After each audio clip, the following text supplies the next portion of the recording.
Hello everyone. तो आज हम लोग जो है फिजिक्स का एक बहुत प्यारा सा चैप्टर स्टार्ट करेंगे जिसे हम लोग बोलते हैं Newton's law of motion. Right. Motion से संबंधित मेजरली 3 साइंटिस्ट आते हैं। एक है अरिस्टोटल, ठीक है ना, 15वीं सेंचुरी के आसपास की बात है ये। और दूसरे हैं गैलीलियो और तीसरे जो है न्यूटन, ठीक है ना। इन्हीं तीनों की हम लोग जो है बात करेंगे। बेसिकली जो मेजर बात वो ये है कि पहला स्टेटमेंट जो आता है अरिस्टोटल के बारे में। तो अरिस्टोटल क्या बोलते हैं, जिसको हम लोग अरिस्टोटल फैलेसी बोलते हैं। क्या बोलते हैं? Aristotle fallacy. तो उसका हेडिंग अगर देना चाह रहे हैं हम लोग, क्या लिख सकते हैं? Aristotle fallacy. तो व्हाट इज अरिस्टोटल फैलेसी?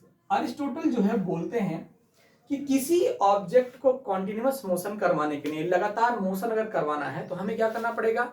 एक कांस्टेंट कॉन्टिन्यूअस फोर्स प्रोवाइड करना पड़ेगा। और था भी बात कुछ ऐसा उनके हिसाब से, जैसे उन्होंने क्या किया, कोई ऑब्जेक्ट जो है अर्थ पे रोल कर दिया, मूव कर रहा था, लेकिन वो मूव करने के कुछ टाइम बाद क्या हो गया, ऑब्जेक्ट रुक गया।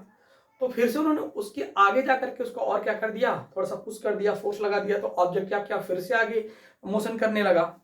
फिर उन्होंने ये सोचा कि अगर हमें लगातार ऑब्जेक्ट को मूव करवाना है तो क्या करना पड़ेगा कि एक कांस्टेंट कॉन्टिन्यूअस फोर्स को अप्लाई करना पड़ेगा। राइट। फिलहाल ये बाद में गलत साबित हो जाता है, क्योंकि भाई ऑब्जेक्ट जो रुक रहा था वो भी किसी एक्सटर्नल फोर्स की वजह से ही रुक रहा था, and that external force is known as frictional force. Right. तो कहीं ना कहीं ऑब्जेक्ट जो है अगर स्टेट ऑफ रेस्ट में है तो वो रेस्ट में ही रहेगा, अगर स्टेट ऑफ मोशन में है, कॉन्टिन्यूअस मोशन में है, तो क्या करेगा, मोशन ही करेगा जब तक कि उस पर कोई एक्सटर्नल फोर्स अप्लाई नहीं होता। इसका मतलब कॉन्टिन्यूअस मोशन के लिए किसी लगातार कांस्टेंट एक्सटर्नल फोर्स की जरूरत नहीं है। अगर वो मोशन कर रहा है तो करता ही रहेगा जब तक कि कोई एक्सटर्नल फोर्स अप्लाई नहीं होगा। यही न्यूटन का पहला नियम था, और इसी को हम लोग क्या बोलते हैं, Newton first law of motion या लॉ ऑफ इनर्शिया बोलते हैं, जिसको गैलीलियो ने बाद में दिया था। ठीक है ना। तो अब जरा समझते हैं कि अरिस्टोटल फैलेसी है क्या, उसका स्टेटमेंट हम लोग कैसे लिख सकते हैं। तो क्या लिख सकते हैं? A constant continuous force is required, a constant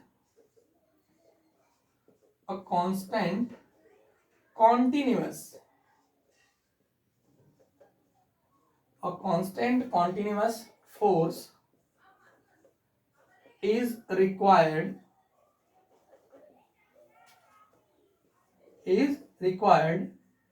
to keep a body. A constant continuous force is required to keep a body in uniform motion, to keep a body in uniform motion. Right. तो ये ऐसा कौन सोचते थे? Aristotle सोचते थे। Right. ऐसा उनके हिसाब से था भी भाई, पहले उतना एडवांस फिजिक्स नहीं हुई थी, उतना सब कुछ नहीं सोचा गया था। लेटर ऑन एक साइंटिस्ट आते हैं गैलीलियो, और वो अपना नियम प्रपोज करते हैं। जरा गैलीलियो का एक्सपेरिमेंट समझिए। गैलीलियो ने क्या बताया था? गैलीलियो भी 15वीं सेंचुरी के पोस्ट ऑफ द टाइम के ही साइंटिस्ट थे। उन्होंने क्या बताया? तो यहाँ पे हम लोग क्या लिखेंगे, गैलीलियो एक्सपेरिमेंट। Galileo's experiment.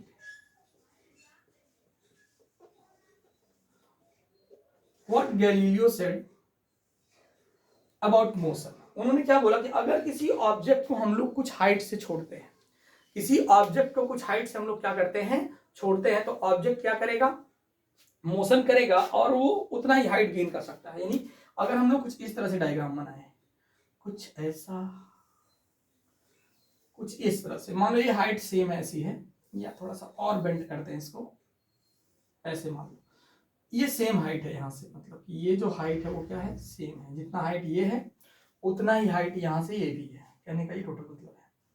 ठीक है। तो अगर ऑब्जेक्ट यहाँ से रोल डाउन करेगा, अगर आप यहाँ से छोड़ दोगे तो क्या होगा, ये मोशन में आएगा। राइट।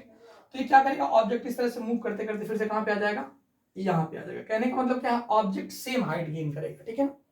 लेकिन अगर हम लोग इस रास्ते को थोड़ा और फ्लैट कर देते हैं, ऐसा कर देते हैं, तो सेम हाइट में आने के लिए ऑब्जेक्ट को थोड़ा सा और टाइम तक मोशन में रहना पड़ेगा। अगर इसी को हम लोग क्या करते हैं, और फ्लैट कर देते हैं, तो ऑब्जेक्ट जो है और टाइम तक क्या करेगा, मोशन परफॉर्म करेगा सेम हाइट गेन करने के लिए। We can understand very easily the things. But अगर आप सोचिए इसी पाथ को हम लोग क्या करते हैं, ऐसे स्ट्रेट कर दें, क्या कर दें, स्ट्रेट कर दें, तो फिर ये ऑब्जेक्ट क्या हो जाएगा, अनंत काल तक चलता रहेगा सेम हाइट गेन करने के लिए। इसका मतलब क्या हो गया कि अगर एक ऑब्जेक्ट कॉन्टिन्यूअस मोशन में आ गया तो वो तब तक मोशन करता रहेगा जब तक कि उस पर कोई भी एक्सटर्नल फोर्स अप्लाई नहीं किया जाएगा। मान लो सरफेस कैसा है, स्मूथ सरफेस है, कैसा है भाई, स्मूथ सरफेस है, राइट। अगर इसमें फ्रिक्शन नहीं है, फ्रिक्शन होगा तो कुछ टाइम चल के क्या हो जाएगा, वो रुक जाएगा। तो कहीं ना कहीं इन्होंने क्या बताया, इस यही चीज आगे चल के क्या प्रपोज हो गई, बोलिए, प्रपोज हो गई, हाँ वही मतलब प्रपोज हो गया, गैलीलियो का स्टेटमेंट है ये। इसी को बाद में क्या कहा गया, बोलिए लॉ ऑफ इनर्शिया कहा गया, राइट। क्या बोला गया, लॉ ऑफ इनर्शिया। तो अब यहीं पे इसके आगे कौन आते हैं, न्यूटन आ जाते हैं, जो बहुत ही ब्रीफली और बहुत ही अच्छी तरह से क्या करते हैं, चीजों को एक्सप्लेन करते हैं। अब न्यूटन की थियरी तो भाई स्टार्ट होती है कहाँ से भाई, वो कहा जाता है, कहा क्या जाता है कि शायद सही हो कि वो किसी पेड़ के, एप्पल के पेड़ के नीचे बैठे थे और उनके सर पे क्या गिरा था, एप्पल गिरेगा, एप्पल के नीचे तो एप्पल ही गिरेगा ना, एप्पल गिरा। तो उन्होंने क्या सोचा कि भाई ये ऑब्जेक्ट नीचे ही क्यों आ रहा है, राइट, ये ऑब्जेक्ट नीचे ही क्यों आ रहा है, जबकि जो अदर बॉडीज है, सेलेस्टियल बॉडीज है, जैसे कि दूसरे स्टार्स हो गए, दूसरे प्लैनेट्स हो गए, वो नीचे नहीं गिरते हैं, ठीक है ना। तो इससे उन्होंने क्या किया, ग्रेविटी का भी रिसर्च कर दिया आगे, जिसको हम आगे बात करेंगे, इसमें लॉ ऑफ मोशन में भी आ जाएगा, वो थोड़ा सा उसका टॉपिक आ जाएगा फ्री फॉल के लिए, एंड बहुत सारी और चीजें आ जाएंगी, राइट। तो यहाँ पे फिर एक साइंटिस्ट और है लेटर ऑन, जिनका नाम है आइंस्टीन, जिन्होंने पूरी तरह से इनको इस तरह से गलत साबित कर दिया कि ग्रेविटी में इस तरह से जो है नहीं है, बॉडी जो तरह से मूव करती है। फिलहाल हमें जो डिस्कशन करना है वो क्या डिस्कशन करना है, लॉ ऑफ मोशन को डिस्कस करना है। तो लॉ ऑफ मोशन में अब जब न्यूटन की थियरी जो आती है, तो यहाँ पे हम लोग क्या डिस्कस करेंगे, Newton first law of motion, ठीक है ना। तो न्यूटन ने मोशन से संबंधित पहला नियम क्या दिया, जरा इसको भी हम लोग क्या करते हैं, समझते हैं, जिसको हम लोग क्या बोलते हैं, गैलीलियोस लॉ भी बोलेंगे। क्या बोलेंगे भाई, गैलीलियोस लॉ भी बोलते हैं, या गैलीलियोस लॉ ऑफ इनर्शिया बोलते हैं उसको। तो यहाँ पे जो हम लोग पहली पॉइंट पढ़ने जा रहे हैं वो क्या हो जाएगा, Newton's first law of motion, right. तो न्यूटन का पहला मोशन का नियम क्या है कि अगर कोई ऑब्जेक्ट कैसा है भाई, रेस्ट में है, तो वो रेस्ट में ही रहेगा, और अगर वो uniform continuous straight line motion कर रहा है तो क्या करेगा, मोशन ही करेगा, जब तक कि उस पर कोई भी एक्सटर्नल फोर्स अप्लाई नहीं किया जाता है। तो यहाँ पे हम लोग जो है पहला हेडिंग देंगे Newton's first law of motion. पहली हेडिंग क्या हो जाएगी, Newton's first law of motion. इसको एक और नाम दिया गया लॉ ऑफ इनर्शिया, या गैलीलियोस लॉ ऑफ इनर्शिया, ठीक है ना। इसके जो स्टेटमेंट है वो किस तरह से हो जाएगा कि अगर कोई भी ऑब्जेक्ट कैसा है, मोशन में है तो मोशन में ही रहेगा, या रेस्ट में है तो वो रेस्ट में ही रहेगा, कभी तक जब तक कि उस पर कोई एक अनबैलेंस एक्सटर्नल फोर्स अप्लाई नहीं किया जाएगा, राइट। तो we can say that every body continues its state of rest or uniform motion in a straight line unless or until we are not applied an external unbalanced force, right. So we can write the statement, every body continues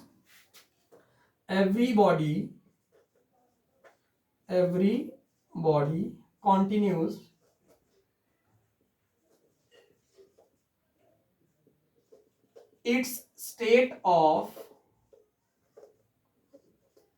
rest or uniform motion on a straight line, we can say that rectilinear motion, right, on a straight line, unless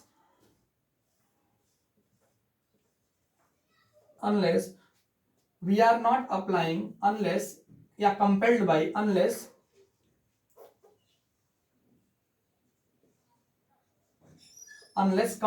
compelled by an unbalanced external force,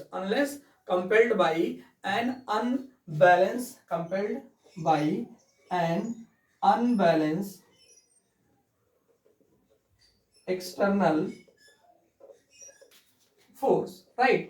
जब तक कि हम किसी object पे unbalance external force नहीं लगाते हैं तब तक वो ऑब्जेक्ट क्या करता है, अपने स्टेट में ही रहता है, यानी कि जो भी उसका मतलब कि प्रेजेंट का स्टेट है वो उसी में बना रहेगा। अगर मोशन कर रहा है तो मोशन ही करता रहेगा, अगर रेस्ट में है तो क्या बनेगा, वो रेस्ट में ही रहेगा। फॉर एग्जाम्पल, जैसे कोई बुक है जो टेबल पे है, ठीक है ना, कोई बुक मान लो ये टेबल है और ये एक पेन है, तो ये क्या है, ये रेस्ट में ही बना रहेगा। कब तक? जब तक इस पे हम लोग क्या करेंगे, कोई फोर्स अप्लाई नहीं करेंगे। जैसे ही फोर्स अप्लाई किया तो ये क्या कर रहा है, मोशन कर रहा है। या अगर ये मोशन कर रहा है तो तब नहीं, तब तक मोशन करता रहेगा जब तक कि हम लोग क्या करेंगे, उस पर कोई भी एक्सटर्नल अनबैलेंस फोर्स नहीं लगाएंगे।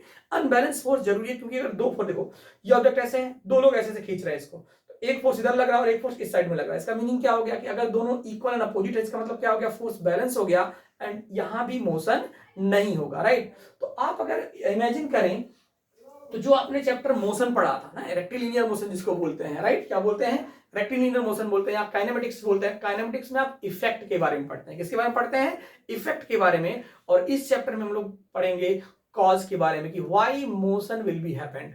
तो मोशन क्यों होता है, बिकॉज ऑफ अनबैलेंस फोर्स। तो कहीं ना कहीं ये जो पहला नियम है, न्यूटन का जो फर्स्ट लॉ है, वो क्या डिफाइन करता है, न्यूटन का फर्स्ट लॉ जो होता है वो डिफाइन करता है फोर्स के बारे में, राइट। तो the law, this law defines the force and state that force is a factor which can change the state of any object, right. तो this law, स्टेटमेंट लिख सकते हैं, this law defines force which is a cause of motion, which is the cause of motion, right. तो ये हो गया आपका cause of motion. इसी को हम लोग लॉ ऑफ इनर्शिया ही बोलते हैं। तो अगर हम लोग यहाँ फोर्स डिफाइन करें, फिर आगे हम लोग टाइप ऑफ फोर्स डिफाइन करते हैं, फिर हम लोग क्या करेंगे, इफेक्ट को डिफाइन करेंगे, एंड हम लोग क्या पढ़ेंगे, इनर्शिया पढ़ेंगे। बात समझे कि नहीं यहाँ पे। तो जरा स्टडी करते हैं। तो फोर्स क्या होता है, अगर देखें, ठीक है ना, अगर हम लॉ ऑफ मोशन की बात करेंगे तो बगैर फोर्स पढ़े हम आगे नहीं बढ़ सकते हैं। So what is mean by force, बताइए। एनी पुल और पुश, ठीक है ना, एनी पुश और पुल विच, any pull or push which either changes or tend to changes the state of motion or rest of any object or shape and side of any object, this pull or push is known as the, बोलिए, force. यानी कोई भी पुल या push जो किसी भी object के state को चेंज कर दे, यानी वो मोशन में है तो रेस्ट में ला दे, रेस्ट में है तो मोशन में ला दे, या उसके शेप और साइज को चेंज कर दे या चेंज करने का प्रयास करे, टेंड टू चेंज, तो उस पुल या पुश को ही हम लोग क्या बोलते हैं, फोर्स बोलते हैं, राइट। तो अगर डेफिनेशन लिखना है तो we can write the definition of the force. What, any push और पुल, एनी पुश और पुल, बोलिए, अगर कोई भी ऑब्जेक्ट पे हम लोग क्या पुश करते हैं उसे या क्या करते हैं, पुल करते हैं, राइट। तो क्या हो सकता है, उसका स्टेट वगैरह चेंज हो सकता है। तो एनी पुश और पुल विच आइदर चेंज और which either change or tend to change, मतलब जो चेंज कर दे या टेंड करे चेंज करने के लिए, ठीक है ना, which change or tend to change the state of rest or uniform motion, tend to change the state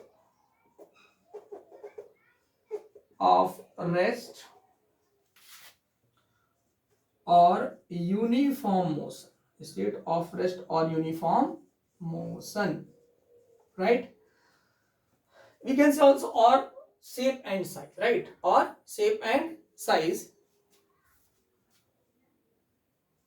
or shape and size of any object, is said to be what, force।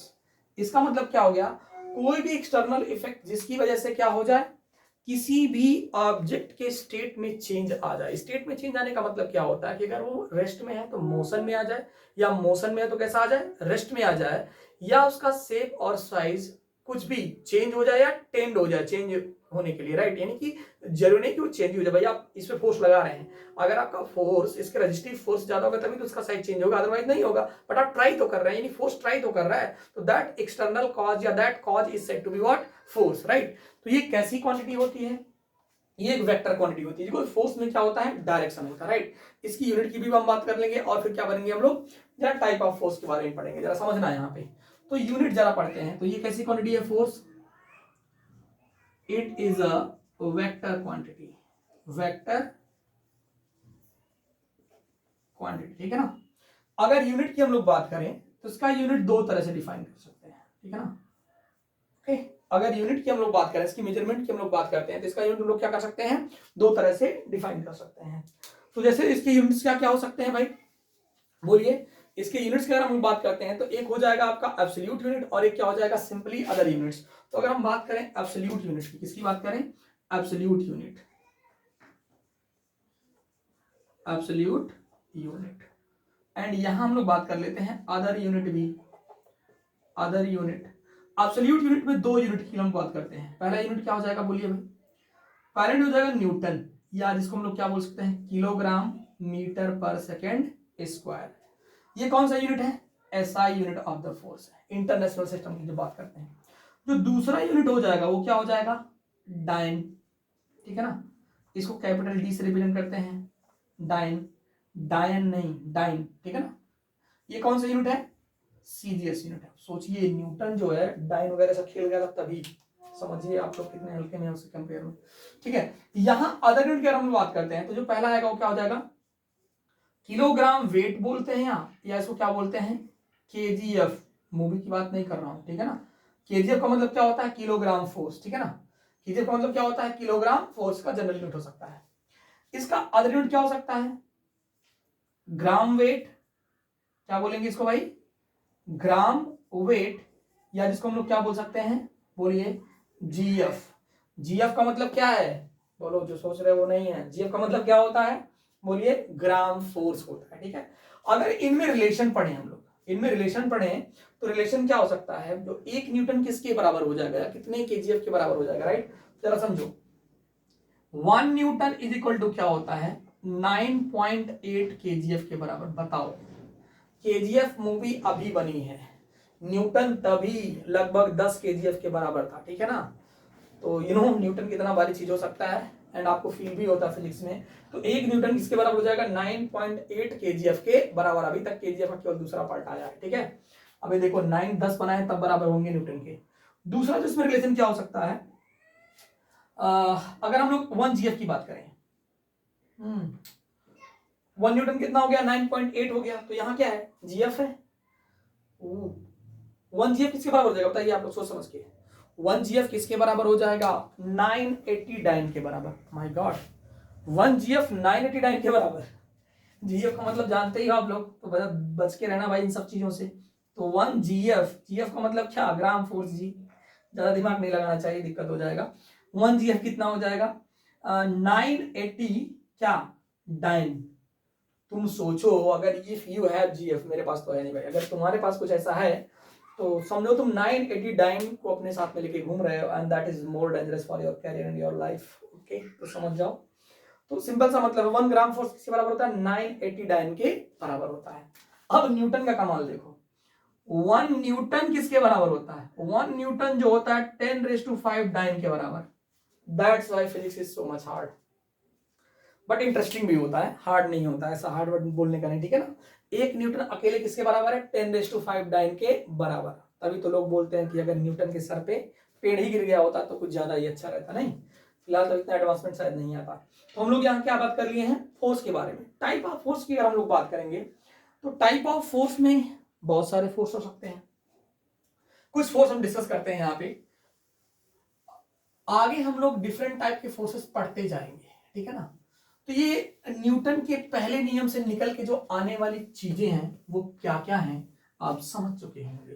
तो क्या क्या है भाई, पहला तो force निकल के आ गया, ठीक है ना। अब उसका टाइप निकल के आ रहा है, तो जरा टाइप के बारे में पढ़ते हैं कि न्यूटन के जो पहले नियम था उससे जो निकलने वाला फोर्स है, फोर्स का डेफिनेशन है, ठीक है ना। तो उससे कितने टाइप का फोर्स बन जाता है। तो बहुत सारे टाइप का फोर्स होता है यार, यहाँ डिस्कस करेंगे जरा 1 by 1, ठीक है ना। तो लॉजिकली फोर्स अगर हम लोग देखें तो टाइप ऑफ फोर्स की हम बात करते हैं। Type of force, type of force. तो भैया टाइप ऑफ फोर्स में अगर हम लोग पहला बात करें तो क्या हो जाएगा, बैलेंस फोर्सेस।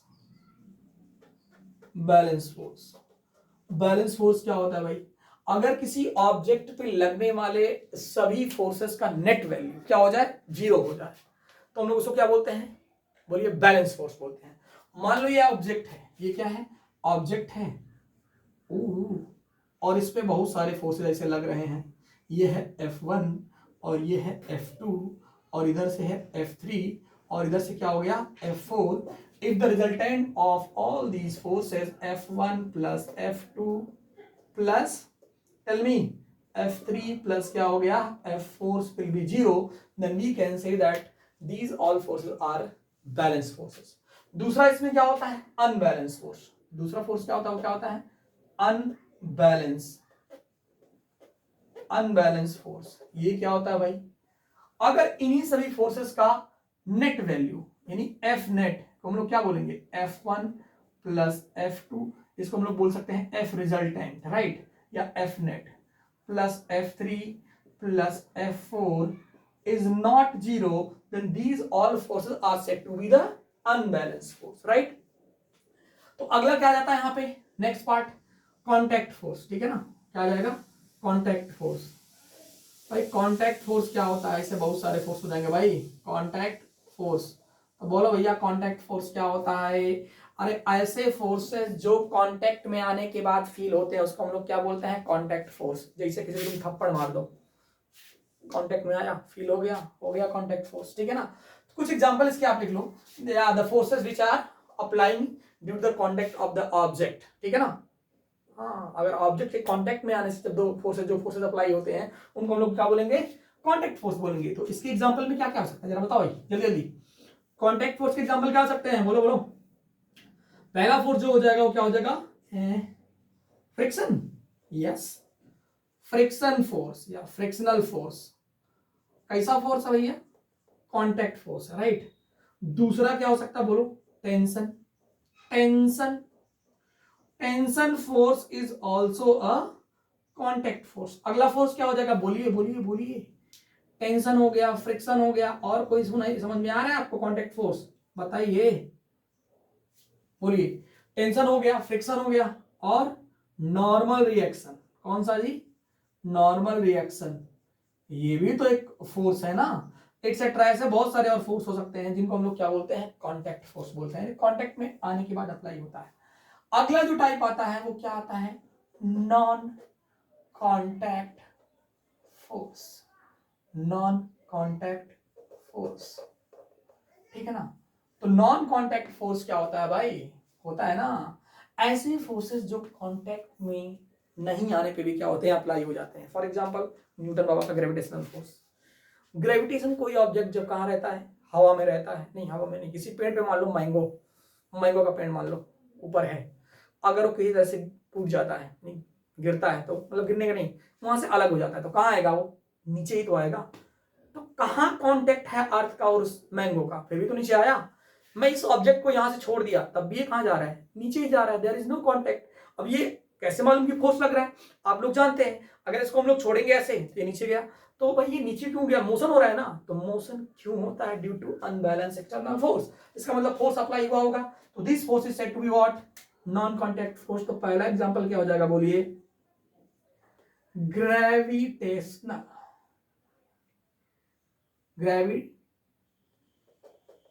फोर्स राइट, जिसका फॉर्मूला क्या होता है Gm1m2/r²। यार एक बॉडी का दूसरे बॉडी में फॉर्मूला लिखने की जरूरत नहीं है, आगे सब लोग हम टॉपिक आएगा तो ज्यादा डिटेल में समझेंगे इन चीजों को, बट अभी तो थोड़ा समझो। तो ग्रेविटेशनल फोर्स हो गया, और कौन सा फोर्स हो सकता है बताइए इलेक्ट्रोस्टैटिक फोर्स, इलेक्ट्रोस्टैटिक फोर्स।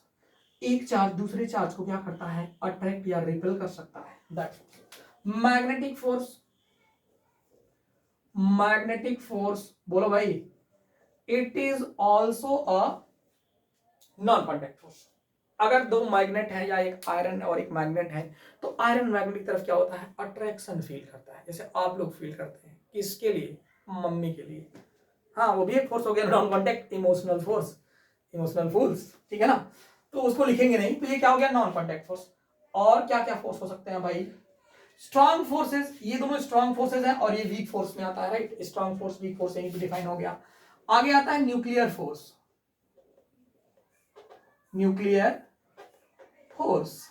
अरे बोलो भाई न्यूक्लियर फोर्स क्या होता है, न्यूक्लियस में रहता कौन कौन है, न्यूक्लियस में रहता है प्रोटॉन है न्यूट्रॉन, अब भाई प्रोटॉन न्यूट्रॉन के बीच में तो कोई रिपल्सन नहीं होगा, क्योंकि प्रोटॉन के पास चार्ज है लेकिन न्यूट्रॉन न्यूट्रल है, वो कुछ नहीं करेगा।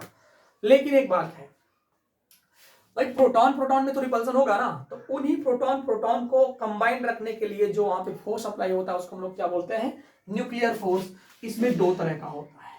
कितने तरह का होता है बंधु? दो तरह का होता है। पहला क्या होता है, स्ट्रॉन्ग न्यूक्लियर फोर्स, और दूसरा क्या होता है, वीक न्यूक्लियर फोर्स। तो ये हो गया टाइप ऑफ फोर्स के बारे में चीजें।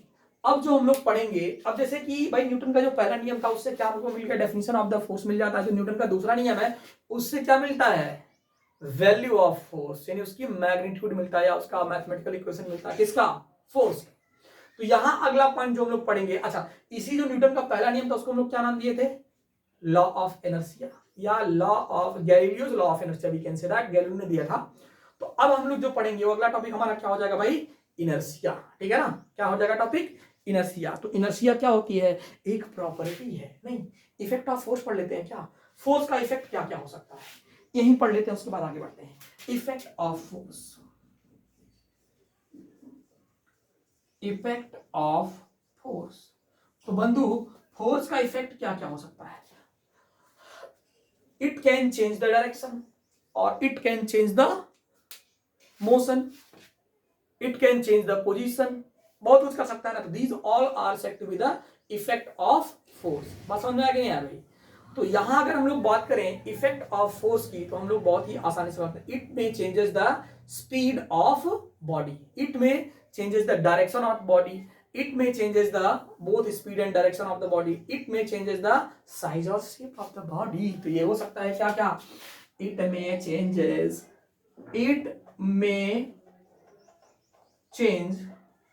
the speed of what, body, या body। दूसरा इफेक्ट क्या हो सकता है, it may changes the direction of moving body, तीसरा इफेक्ट क्या हो सकता है बोलो, ये दोनों को ही चेंज कर सकता है ना। It may changes both the direction and बोलो स्पीड। एंड चौथा इफेक्ट क्या हो सकता है,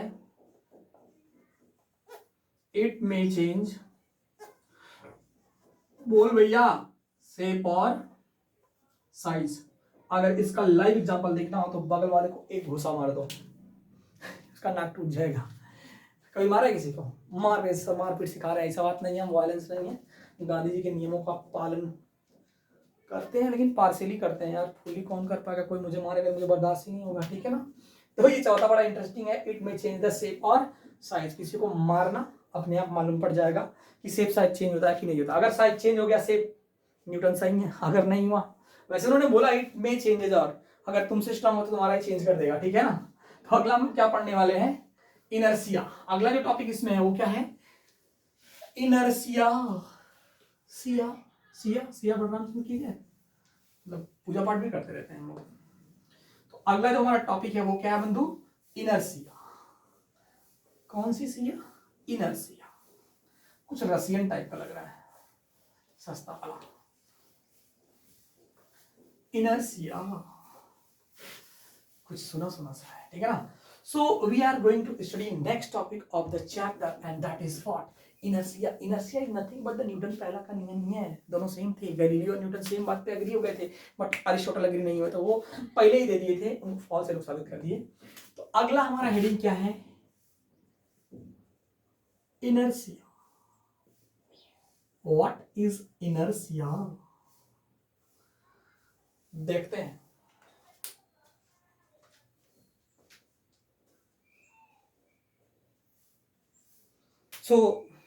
जरा थोड़ा सा काम के लिए चले गए, आ जाते हैं।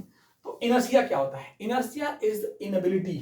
इनएबिलिटी मतलब एबिलिटी नहीं है उसमें, खुद से अपना पोजीशन, अपना पोजीशन चेंज करने के लिए इनएबिलिटी होती है या एबिलिटी नहीं होती है, राइट। तो इनर्शिया को डिफाइन करना चाहते हैं, inertia is the property of a body due to which it opposes any change, due to which it opposes any change in its state, right, in its state of rest or motion by itself। तो हम लोग क्या बोल सकते हैं इसको, inertia. तो it is the inability of a body, it is the inability, it is the inability of the body। Inertia क्या है भाई, इनएबिलिटी तो है, it is the inability of a body to change its state of rest और motion, it is the inability of a body to change its state of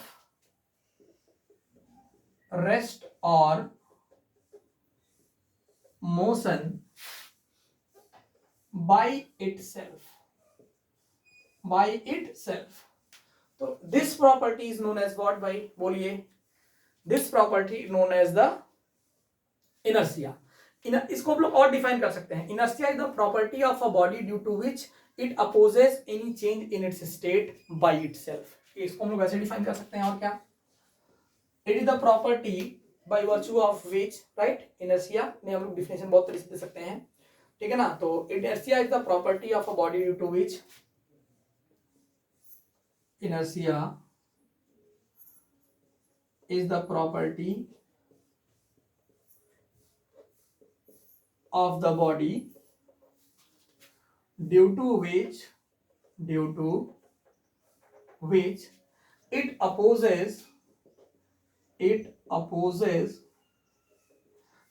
opposes any change in its it opposes any change in its state, any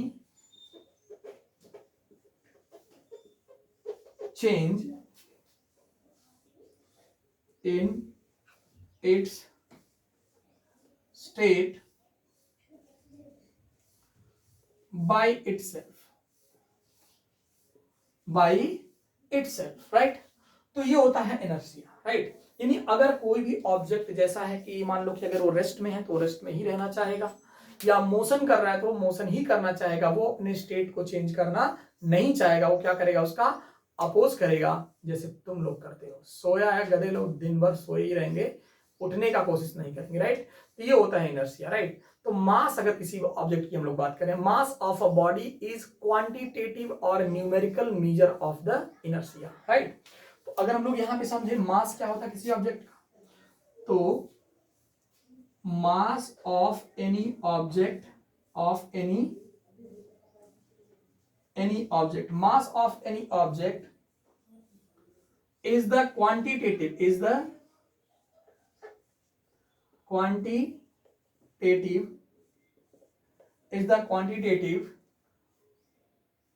यानी bracket में क्या बोल सकते हैं, magnitude quantitative measure of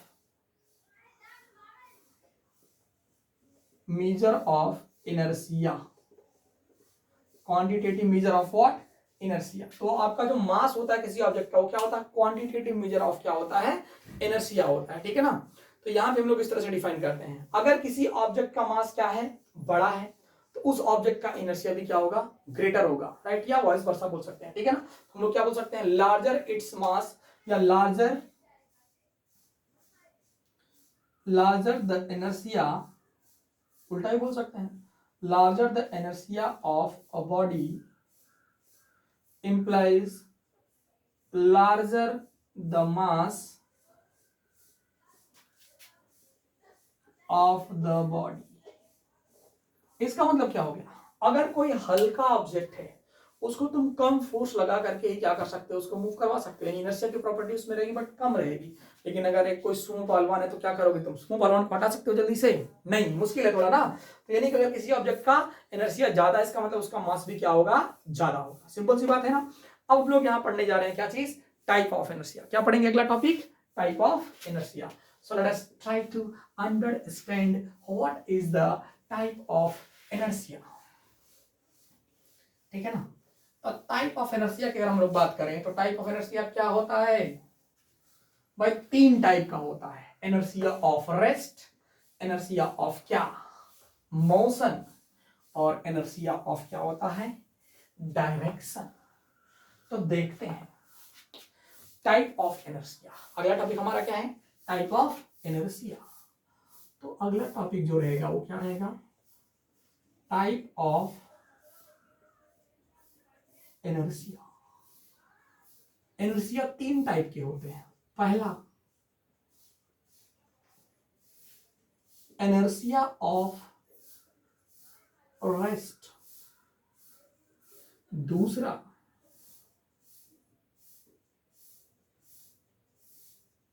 inertia of motion, emotion, emotion नहीं motion, और तीसरा क्या होता है,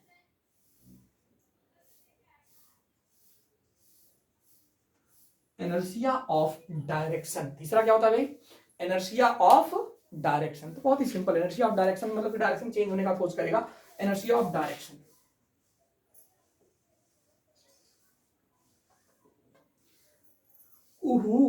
अगर हम डिफाइन करना चाहें इनर्शिया ऑफ रेस्ट क्या होता है, अगर कोई ऑब्जेक्ट रेस्ट में है तो वो रेस्ट में ही रहना चाहेगा जब तक कि उस पर कोई भी एक्सटर्नल फोर्स नहीं लगाएगी, या अगर कोई ऑब्जेक्ट रेस्ट में है तो वो अपने रेस्ट में रहने का ही सपोर्ट करेगा और किसी भी पोजीशन में आने का क्या करेगा, वो अपोज करेगा। या हम लोग क्या डिफाइन कर सकते हैं, बोलिए इनर्शिया ऑफ रेस्ट को, बोलिए कौन सा है, इनर्शिया ऑफ रेस्ट है ना, हाँ, इनर्शिया ऑफ रेस्ट को हम लोग कैसे डिफाइन कर सकते हैं, सिंपली आप बोलिए इनर्शिया ऑफ रेस्ट को हम लोग कैसे डिफाइन करेंगे, ठीक है ना। तो इनर्शिया ऑफ रेस्ट क्या होता है, it is the inability of a body to change its state of rest by itself. तो हो जाएगा it is the inability of the body, it is the inability of the body, define कर सकते हैं, simple है ना, it is the inability of the body, it is the inability of the body या of a body, ठीक है ना, of a body to change its state of rest, to change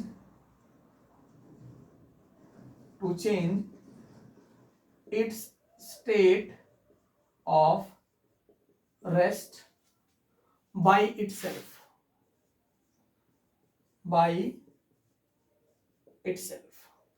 तो it is the inability of the body to change its state of rest by itself. इसका मतलब क्या है, अगर कोई ऑब्जेक्ट रेस्ट में है तो खुद ही अपना स्टेट ऑफ रेस्ट को चेंज नहीं करेगी, ठीक है ना। तुम ही लोग हो, सुबह सुबह बगैर जगह जग जाते हो क्या, बगैर उठाए उठ जाते हो क्या, नहीं, इनर्शिया में रहना चाहते हो ना, पड़े रहो, ठीक है ना, पड़े रहो जब तक पढ़ सकते हो, ठीक है। तो ये हो गया inertia of rest. For example अगर कोई भी मान लो कि एक गाड़ी है वो रेस्ट में है और तुम उसमें बैठे हो, अचानक गाड़ी एक्सेलरेट हो जाए तो तुम क्या करोगे, यूं पीछे चले जाओगे ना। तो ये पीछे क्यों गए, क्योंकि तुम रेस्ट में रहना चाहते हो और ऑब्जेक्ट क्या हो गया, मूव कर गया। तुम्हारा निचला सरफेस का मतलब तुम्हारा एक बॉडी का कांटेक्ट है ना उसके साथ, तो वो तो मोशन में आ गया, लेकिन तुम्हारा हेड क्या करेगा, वो रेस्ट में रहना चाहेगा, इसलिए क्या किया, ये पीछे गया और गाड़ी कहां निकल गई, आगे तुम गिर भी सकते हो, राइट। बात समझे कि नहीं। तो ये क्या हो गया, इनर्शिया ऑफ, बोलिए, रेस्ट हो गया। When we shake a branch of mango tree, the mangoes fall down. When we shake a branch of mango tree, example मैं देना चाहें तो एग्जाम्पल क्या हो जाएगा, when we shake a branch of mango tree चढ़े हो कभी, then mangoes fall down। अगर तुम मैंगो ट्री के किसी ब्रांच को हिलाओ बंदर की तरह, बंदर तो वही, ठीक है ना, तो क्या हो जाएगा, मैंगो नीचे आ जाते हैं, क्योंकि जब मैंगो को हिलाओगे तुम ना तो मैंगो रेस्ट में रहना चाहता है और उसका जो मतलब ज्वाइंट पॉइंट होता है क्या हो जाता है, टूट जाता है और कहां चला जाता है, नीचे आ जाता है, राइट। थोड़ा सिंपल सा एग्जांपल हो जाएगा, ठीक है। When we shake a branch of mango tree, हो गया।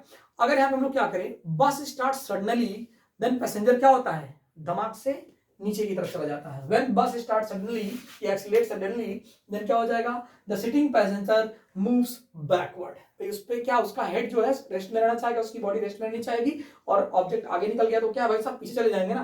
तो ये क्या हो गया, इसका स्टेट ऑफ क्या हो गया भाई, इनर्शिया ऑफ रेस्ट हो गया, राइट। अगला क्या है, इनर्शिया ऑफ मोशन, तो इसको भी डिफाइन कर सकते हैं। अगर कोई ऑब्जेक्ट मोशन में है, राइट, तो वो खुद ही अपने स्टेट ऑफ मोशन को चेंज नहीं करना चाहेगा, राइट। इसको हम लोग क्या बोलते हैं, इनर्शिया ऑफ मोशन बोलते हैं। तो क्या बोल सकते हैं, it is the inability of a body to change its state of uniform motion by itself. तो क्या डिफाइन कर सकते हैं, बोलो, it is the inability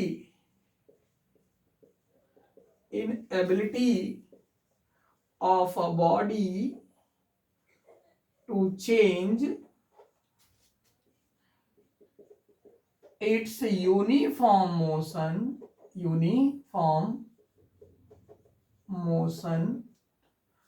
by itself। यानी कोई भी ऑब्जेक्ट अगर यूनिफॉर्म मोशन में है तो वो अपनी यूनिफॉर्म मोशन को खुद से ही चेंज नहीं करना चाहेगा। और ये जो इनएबिलिटी हो गई, इसी को हम लोग क्या बोलते हैं, इनर्शिया ऑफ मोशन बोलते हैं। अगर कोई भी कार है या कोई भी मतलब ट्रेन है, ट्रेन में तुम बैठे हो, अगर ट्रेन चल रही है, अचानक ड्राइवर को सूझा कि आज हम सब लोग को क्या करेंगे, गिराएंगे। सब लोग झुकते नहीं है, झुकेगा नहीं, मैं झुकेगा नहीं वाला डायलॉग हो गया। तो अगर ड्राइवर चाह रहे तो तुम क्या, तुम्हारे अब्बा जान भी झुक जाएंगे, ठीक है ना।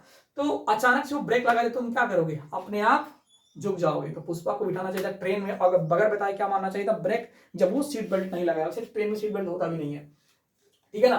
तो कहने का मतलब क्या, अगर कोई ऑब्जेक्ट मूव कर रहा है और उसमें लोग बैठे हैं और अचानक से ब्रेक लगा दिया जाए, सडनली ब्रेक अप्लाई कर दिया जाए, तो क्या हो जाएगा भाई, जो उसमें ऑब्जेक्ट बैठा है वो क्या होता है, आगे की तरफ जर्क फील करता है। इसका मतलब क्या हो गया, वो ऑब्जेक्ट मोशन में ही रहना चाहता है, राइट। लेकिन जब ऑब्जेक्ट यानी गाड़ी रुक गई तो क्या हो गया, गाड़ी के रुकने के साथ साथ वो आगे बेंड कर जाता है। तो ये क्या हो गया, ड्यू टू, बोलिए, due to inertia of motion की वजह से होता है। तो एग्जांपल लिख सकते हैं, when we apply brake suddenly, then passenger feels, कैसा फील्स करता है, पैसेंजर moves forward या feels a forward force, right, या feel a jerk in the direction of forward, right, we can say। अगला क्या था, inertia of direction। तो ये क्या हो जाएगा, it is the inability of the body to change its direction by itself. यानी जब डायरेक्शन वो खुद से चेंज नहीं करना चाहेगा। जैसे मान लो तुम कार में बैठे हो और कार जा रही हो, टर्निंग आ गया, कार को ऐसे से घुमा दिया, तो क्या करोगे तुम, ऐसा लगेगा तुम्हारी तरफ क्या हो रहा है, तुम्हारे ऊपर क्या हो रहा है, बाहर की तरफ फोर्स लग रहा है, राइट। तो ये क्या हो गया, जो डायरेक्शन चेंज है उसका क्या करता है, अपोज करता है। बात समझे कि नहीं यहाँ पे, अरे समझे यहाँ पे ना, हाँ। तो यही क्या होता है, इनर्शिया हो जाता है, राइट। क्या, इनर्शिया ऑफ डायरेक्शन हो जाता है। तो अगर डिफाइन करना चाहे तो क्या हो जाएगा, it is the inability, right, क्या बोल रहे भाई, it is the inability, okay, of a body to change its direction of motion, right. ये क्या हो गया, inertia of direction. It is the inability of a body, it is the inability of a body to change its direction of motion, its direction of motion। अगर example देना चाहें, if we turn the car then the passenger feels outward force। कहने का मतलब क्या है, मान लो ये ट्रैक ऐसे टर्निंग है, गाड़ी यहां से आ रही है, ठीक है ना, गाड़ी कैसे जाएगी यार, गाड़ी ऐसे जाती है ना, हाँ, ये कार है, ठीक है ना। अगर ये कार ऐसे मुड़ रहा है तो जो इसमें बैठा हुआ ह्यूमन बीइंग होगा ना, उसके ऊपर फोर्स कहां लगेगा, बाहर की तरफ, राइट।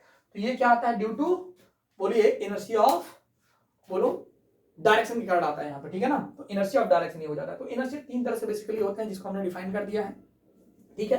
तो इनर्शिया नथिंग बट क्या होता है, प्रॉपर्टी होता है जो अपने स्टेट की चेंज होने को क्या करता है, अपोज करता है, राइट। क्या सभी लोग को अच्छी तरह से समझ में आ गया है, ठीक है। तो अगला टॉपिक हम लोग यहाँ पे क्या समझेंगे, मोमेंटम। एक चीज आता है, मोमेंटम होता है, ठीक है ना। मोमेंटम जो होता है उसके बाद ही न्यूटन का दूसरा नियम डिफाइन किया जा सकता है, यानी मैग्नीट्यूड ऑफ फोर्स को हम लोग डिफाइन कर सकते हैं और समझ भी सकते हैं बंधु। तो अगला हेडिंग हम लोग क्या पढ़ेंगे, मोमेंटम, टम मोमेंट, ला ला ला ला ला ला।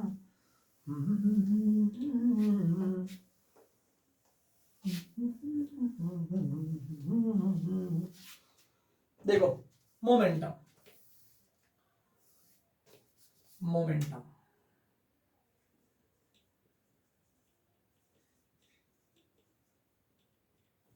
ठीक है ना भाई।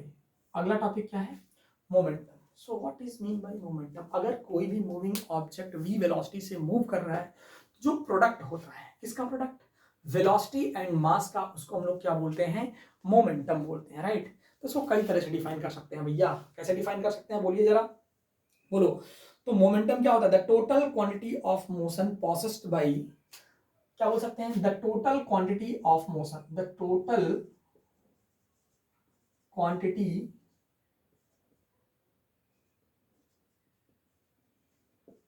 of motion, the total quantity of motion possessed by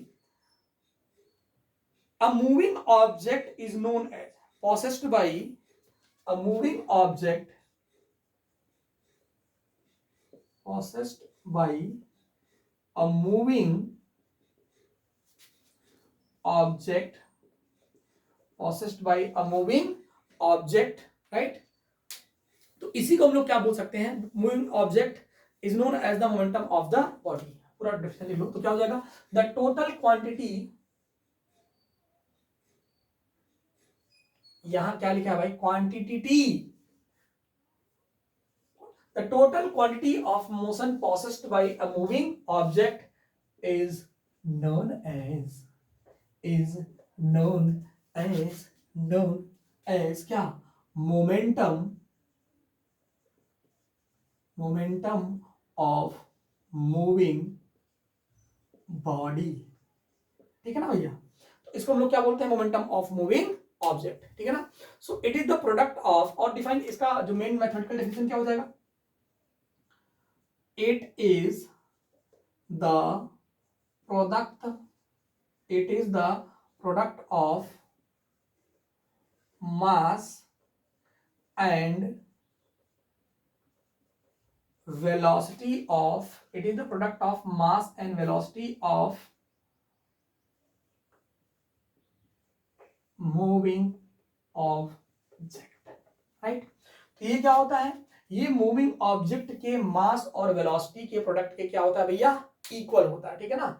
and it is represented by, अगर हम लोग देखें तो किससे रिप्रेजेंट करते हैं, it is represented, represented by capital P. मान लो एक ऑब्जेक्ट है जिसका मास m है भैया, ये v वेलोसिटी से मूव कर रहा है, तो मोमेंटम का फॉर्मूला क्या हो जाएगा, p इज इक्वल टू क्या हो जाएगा बंधु बोलिए, m इंटू क्या हो जाएगा v। अब ये एक वेक्टर क्वांटिटी होती है, तो हम लोग इसको कैसा लिख सकते हैं, p is equal to m into v। अब ये अगर एक वेक्टर क्वांटिटी है, it is a vector quantity, अगर एक वेक्टर क्वांटिटी है तो इसका डायरेक्शन क्या हो जाएगा, its direction is along the instantaneous velocity, right. तो इसका डायरेक्शन क्या हो जाएगा भाई, its direction is along the instantaneous velocity of, बोलिए object, along the instantaneous velocity of the object, या बड़ा सिंपल है। तो its direction is along the instantaneous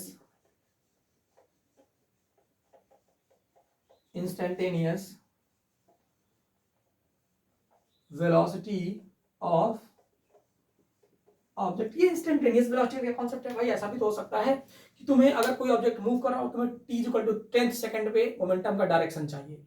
भाई बॉडी जब मूव करेगी, डिग डिग डिग मूव करेगी, तो क्या वो एक डायरेक्शन में जाएगी, नहीं ना भाई। अभी वो इधर जा रही है, फिर जुम जुम जुम कहीं भी जा सकती है, राइट। वो मूव करेगी जब डिफरेंट डायरेक्शन में। इसका मतलब क्या हो गया कि हर एक इंस्टेंट पे मोमेंटम का डायरेक्शन चेंज हो सकता है, बिकॉज वेलोसिटी का डायरेक्शन भी चेंज हो सकता है। दैट्स व्हाई यहां पे बोला गया है it's direction is along the instantaneous velocity of the direction.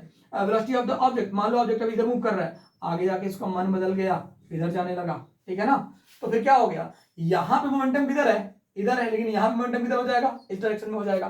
That means direction of momentum क्या हो जाएगा, इंस्टैंटेनियस वेलोसिटी के डायरेक्शन में ही रहेगा। बात समझ में आता है कि नहीं आता है, बहुत सिंपल है, ठीक है ना। अब इसका अगर डायमेंशन फॉर्मूला लिखना हो तो लिख सकते हैं आप लोग।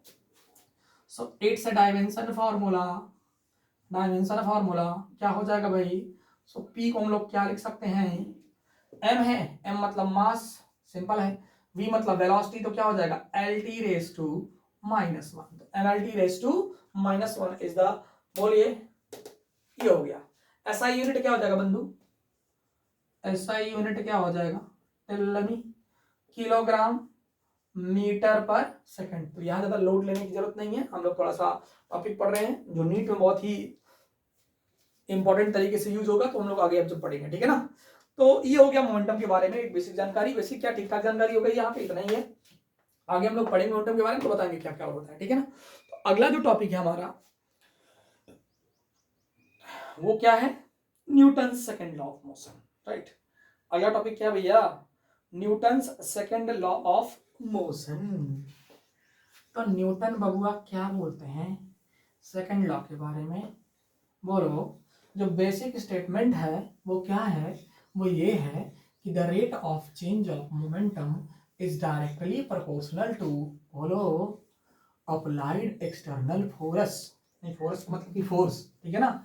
तो the rate of change of momentum is directly proportional to applied external force, यानी कि अगर कोई भी ऑब्जेक्ट मूव कर रहा है तो उसकी जो rate of change of momentum होगा उस पे अप्लाइड फोर्स के डायरेक्टली क्या होगा, प्रोपोर्शनल हो जाएगा। सिंपल है ना, तो जरा समझते हैं।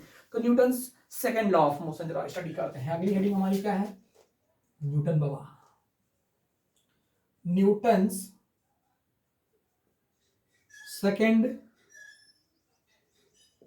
Law of motion, motion, emotion, क्या बात है, इमोशन को मोशन से जोड़ दिया।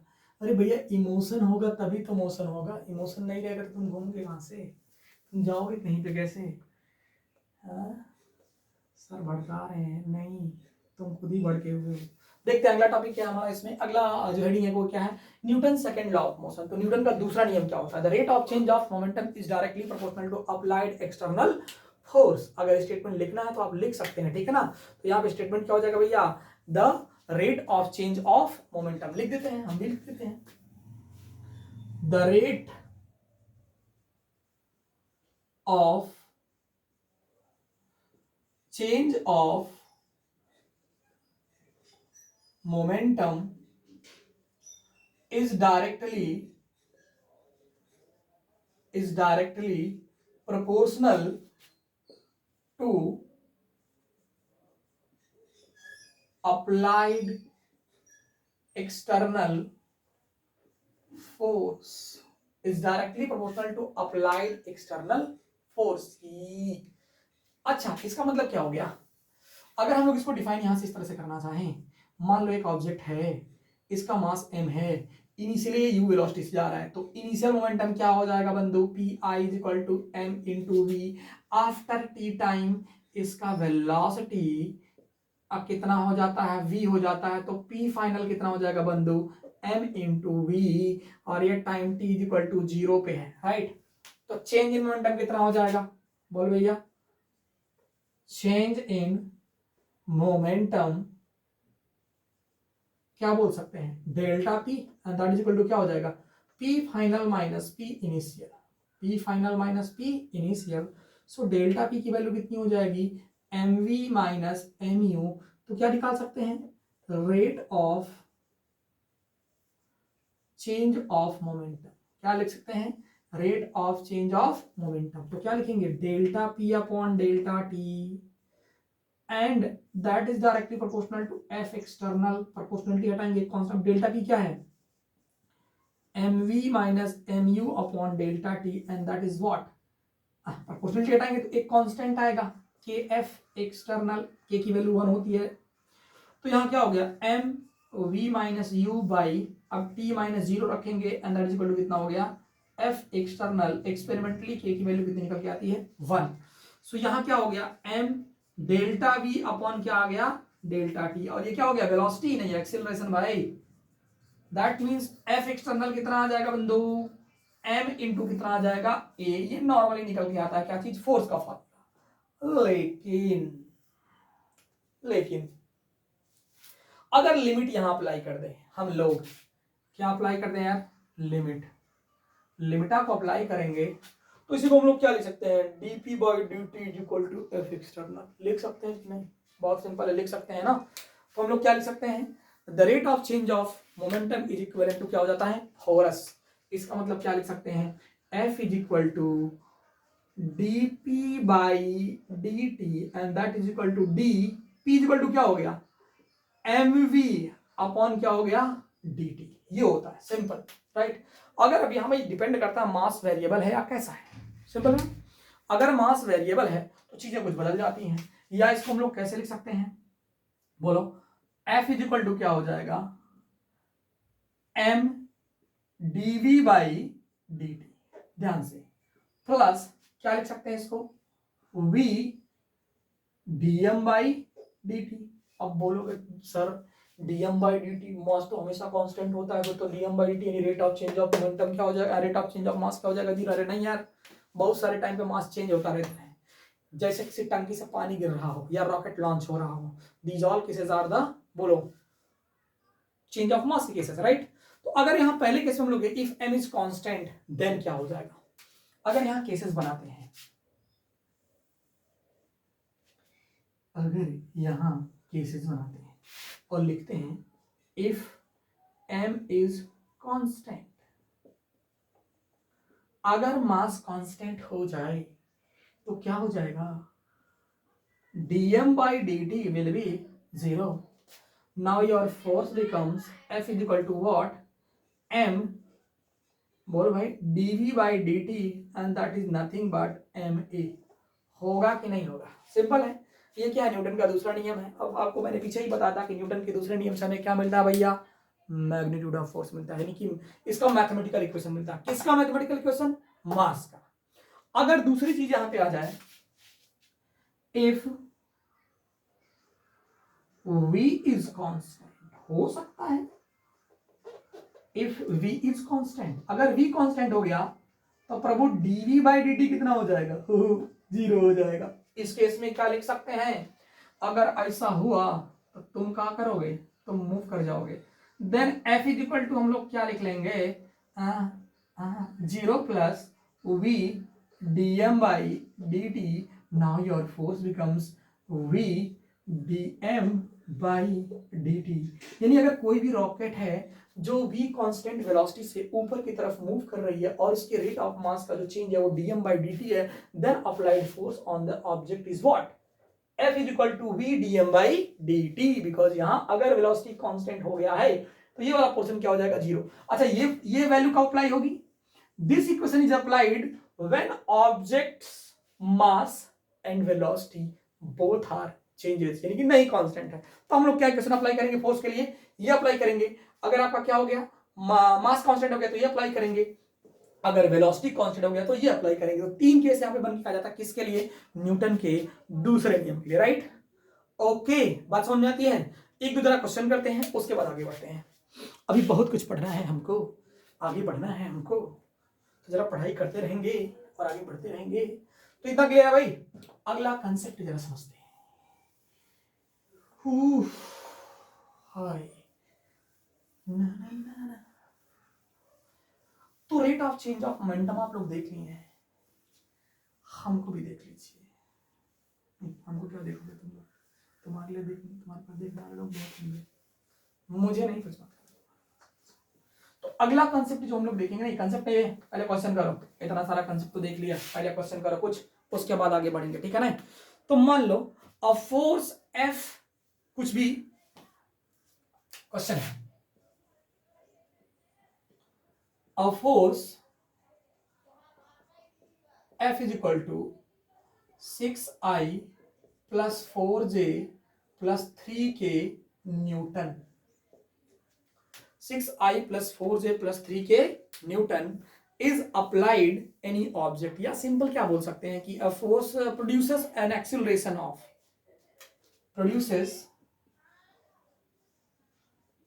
produces an acceleration of √2 meter per second square.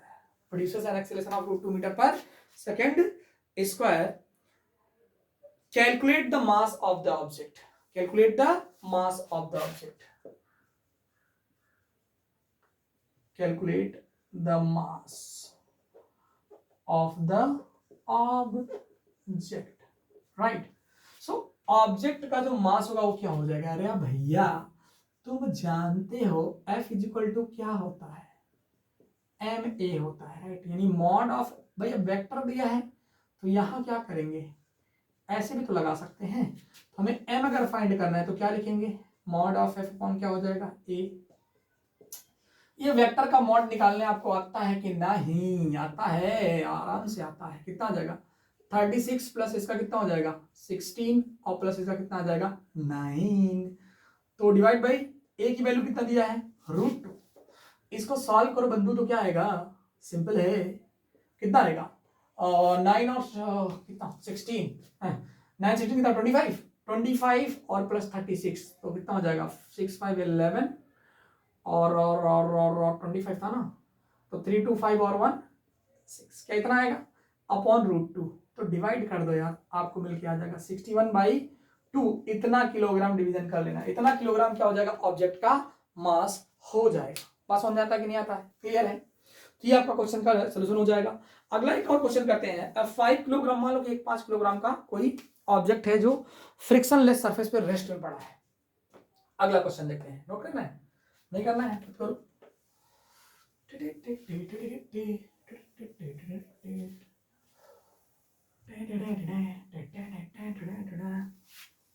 देखते हैं अगला क्वेश्चन।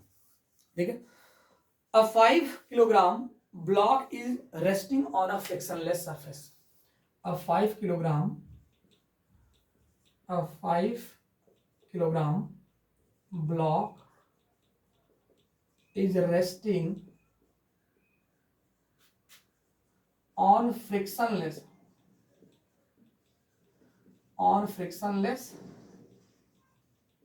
सरफेस। मतलब कि एक 5 किलोग्राम का जो ब्लॉक है वो फ्रिक्शनलेस सरफेस क्या कर रहा है, रेस्ट में है।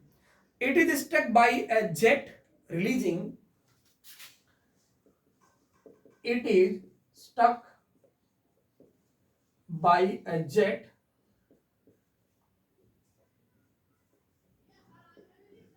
रिलीजिंग, ठीक है ना, जो कि वाटर रिलीज करना है, ठीक है ना, releasing water at rate of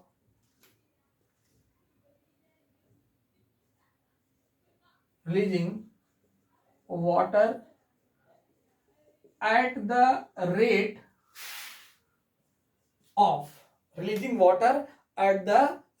of 3 kg per second, at the rate of 3 kg per second, emerging with a constant speed, with a speed of emerging with the constant रखें क्या, with a constant speed of 4 meter per second, with a constant speed of 4 meter per second। तो हमें क्या निकालना हो सकता है, calculate initial acceleration of the object, या simply calculate the acceleration of object. हमें ऑब्जेक्ट का एक्सीलरेशन कैलकुलेट करना है। तो कंडीशन कुछ ऐसा हो गया, एक ऑब्जेक्ट है जिसका मास कितना है 5 किलोग्राम है और फ्रिक्शनलेस सरफेस पे पड़ा हुआ है ऐसे। यहां से एक मान लो कि जेट का मतलब पानी यहां से निकल रहा है, ठीक है ना, पानी का फोर्स ऐसे इस पे अप्लाई हो रहा है, ठीक है, और इसके निकलने का रेट दिया है। तो ये बोल रहा है कि जब ये मूव करेगा तो इसका एक्सेलरेशन कितना हो जाएगा, ठीक है ना। जब ये मूव करेगा, अब यहां से वाटर निकल रहा होगा ना, ठीक है ना, और यहां से निकलने वाले वाटर का स्पीड कितना है 4 मीटर पर सेकेंड है, राइट। और जो रेट ऑफ चेंज ऑफ मास है क्या दिया हमको, dm/dt, यही तो दिया है। पढ़ो क्वेश्चन।